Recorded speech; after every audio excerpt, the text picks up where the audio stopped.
বিশেষ করে একটা দল ইসলামের নামে ওরা ইসলামের পরিবর্তে ক্ষমতা লোভী হয়ে গেছে। নোয়াখালী হলো উল্লেখযোগ্যভাবে ইসলামের প্রতি, ধর্মের প্রতি সর্বশ্রেণীর পেশার মানুষের আন্তরিকতাও অনেক বেশি। এই দেশটা একবার দুইবার নয়, 5 বারের মতো তাম দুনিয়ার মধ্যে এরা চোরের দিক থেকে, এরা দুর্নীতির দিক থেকে আমাদের দেশকে অপমানিত করে ফাঁস বানিয়েছে। চোরের দিক থেকে তাম দুনিয়ার মধ্যে, বিশ্বের মধ্যে 1 নম্বর আমাদেরকে অপমানিত করে ফাঁস বানিয়েছে।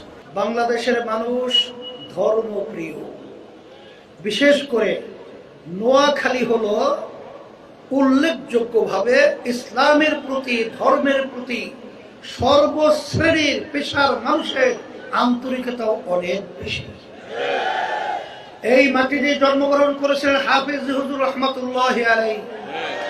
তিনি ইসলামের রাজনীতির পথ দেখিয়েছিলেন এবং সেখানে আপনারা দেখেছেন সব শ্রেণীর মানুষ পেশা তার ডাকে সাড়া দিয়ে ইসলামের পক্ষে একটা জাগরণ তৈরি করেছিলেন।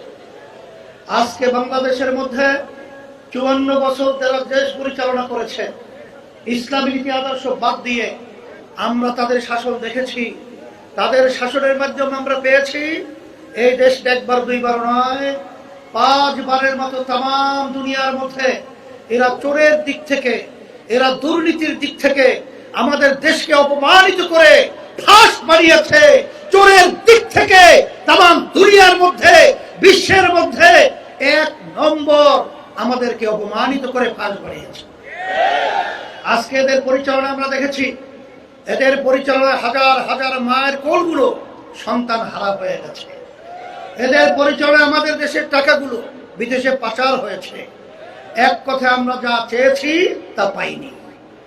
2024 5ই আগস্ট অভ্যুত্থানের পরে আমরা যখন আওয়াজ তুলেছিলাম ইসলামের পক্ষে একটা বাক্স, আলহামদুলিল্লাহ সেই আওয়াজে সারা দেশের মানুষ তারা যখন নাকি আওয়াজের সাথে একমত হয়ে যখন তারা একাত্মতা প্রকাশ করলো, তখন এক শ্রেণী, বিশেষ করে একটা দল ইসলামের নামে ওরা ইসলামের পরিবর্তে ক্ষমতা লোভী হয়ে গেছে।